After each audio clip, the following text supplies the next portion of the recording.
we made a little bit of adjustment in our pick and roll defense, executive decision.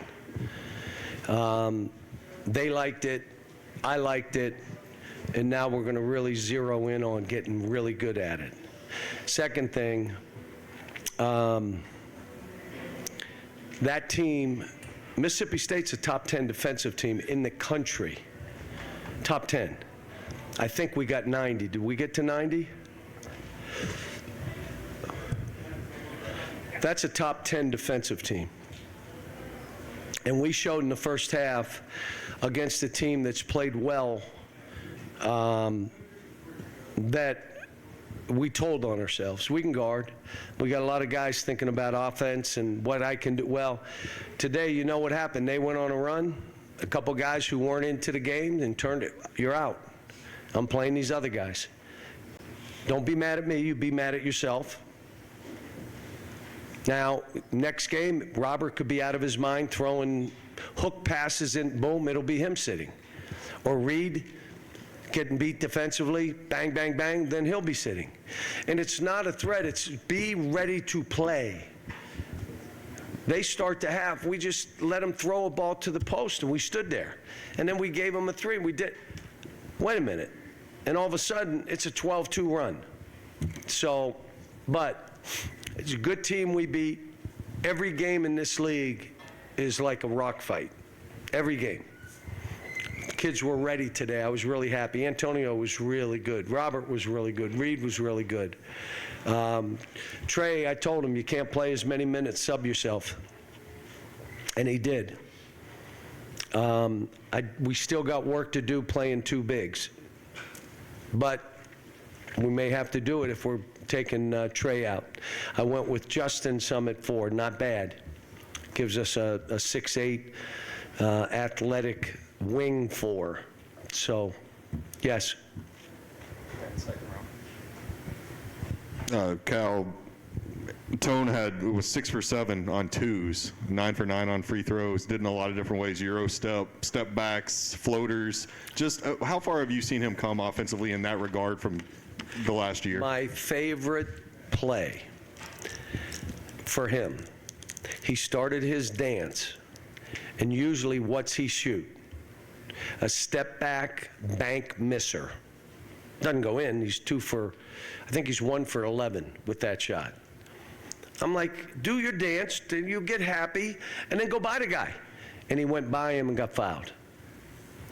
You know, again, trying to give each of these individual players what they need and then what they got to do for us as a team. You saw a late game. Like you could tell we worked a couple days on late game stuff. It doesn't matter what the score was. It's what we were doing. And so we, you know, we got things to do, but this is a good team. We're a good team. And there, we lost that game in overtime. We made 15 threes, 22 assists, 11 turns, 9 block shots, scored 90 on the road, and you lose? Yeah, they made 17 threes. And that next game they didn't, but they made 17 threes. And you know what? All of a sudden, Kentucky. I don't know if it's people's hope or their real opinion. I think it's their hope. So we've got another tough game coming up. Georgia, you ready? Has not lost a road game. Georgia has not lost a road. They're so excited about coming here and playing. Mike's got them playing now. It's another good team. This team beat Tennessee, and they got up 15-16. John, as you've been working to improve the defense on this team, how much of it was technique, how much of it is want to and desire? Because offense is fun, defense is hard work. Yeah, and it's playing desperate. Are you willing to do that? Or I'm too cool to play desperate, then you can't be in on this team. Because did you kind of see it doesn't matter who the 5 are on offense? Really doesn't matter. We'll score whatever 5 we put in. That means you better be rebounding, you better be defending, you better be talking, you better be connected to us, or I can play somebody else. That's not a threat. That is, come on, guys, connect. So The defense, some of it is, like they kept saying, well, we just got to really do. I said, listen, let's come up with another plan too. And that's what we did a little bit, and we were a little more aggressive. But we got work to do. Coach, you've talked about how crazy the fans are here at Kentucky. There seemed to be a group on social media of fans that came together and raised money and put a billboard up saying "Free Big Z" just down the road from the NCAA Center. And I'd say it again, our fans are crazy. Yeah. And I love them. How much I love them. support And does that show let me him? just say this. When you have, everybody wants to have engaged fans.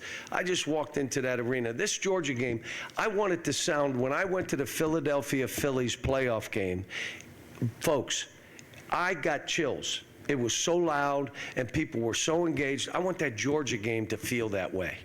Like it is, that's our fans having a 10-point edge, being those people. And today they were really good.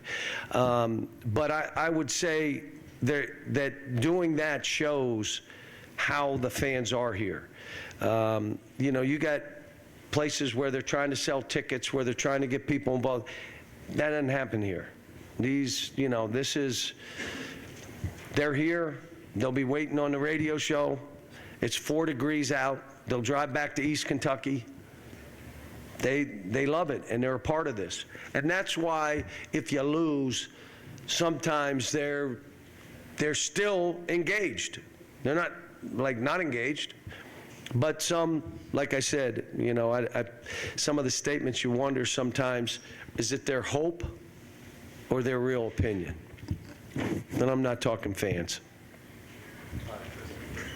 Ugo with 4 blocks tonight, 5 blocks last weekend, and He was good today. averaging 6 blocks over 40 minutes. Just as you try to correct the defense, how big is that? He gets tired, and when he gets tired, he just lets go of the rope. What I told him was, sub yourself. And even if you can only play 3 minutes, it doesn't matter. Your efficiencies are so high. Aaron acted like the game didn't matter at the start of the half. I subbed him, 30 seconds in? You're out. And then he came in and played like that. So by doing that, you don't think Aaron's going to be like, man, I got to be ready or he'll go with the other guy. And it just makes him, it's not about make shots. It's about, are you desperate? Are you ready? How about Aaron diving on the floor 3 times today? Aaron, our 7-foot big guy.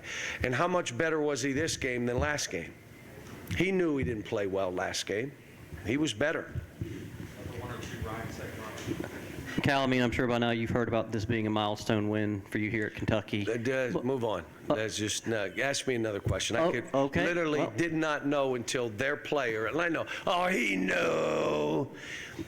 Their player came up to me and said, congratulations on 400. And I went, oh, jeez, I forgot about it. I don't, one of their players. My players, they don't have any idea. They just want to know what we're eating. We have food back here. All I would say to you is you stay long enough and you have enough really good players, a lot of those things happen. I'm not doing this for numbers. Don't even know what my record is, could care less. But you could see I'm locked into how can I help these players. Some of it is, you know how you help them? You put them on the bench and just sit them. That's how you help them. Other times, you got to hug them. You're giving them books for positive thinking and different things to get them to think different. You're trying to teach them habits because their dominant habits are not real good when you're 19 and 20. They're just not good. You're trying to create new ones. And then every day is a battle of push and pull. And that kind of stuff happens. And I guess I'm right near Coach Rupp, right? I'm right there, couple more games. Well, you're a little less than halfway. Yep. But since you gave me permission to ask another question. So I probably am not going to have that. Yeah. But what I was going to ask with Big Z, have you guys talked about if it goes on too long, even if he gets eligible, hey, let's just redshirt, or if he gets eligible, I hey, won't the second. redshirt him. Okay. I won't redshirt him. It's not fair for him to go through what he did to get into school, 2 months, what he's doing academically, how he is as a teammate. Every day he walks in, he says, "Hey, Coach Cal, yesterday or 2 days ago, I said to him, I just want you to know I feel bad because I don't like how you were treated from the beginning to now." And he said, "Coach, I'm good. I'm good. I appreciate you saying it, but I'm good." He's just a great kid, and he deserves. Look, if it were your son, how would you feel right now? I mean, he just turned 20. He was a 19-year-old, 20, playing amateur basketball over there. They can make it however they want to make it, but, well, what about this? What about that? I get it. But, he's a great kid that deserves it, and if he becomes eligible, I'll play him. I don't know how much. Maybe both big guys don't go, and then he goes nuts, and we look around saying, "Oh my gosh, they're not going to play anymore." Maybe. Or maybe it's like, geesh, these two are better than him. We'll see. Let's just get him eligible. You ready for this? For him. For him.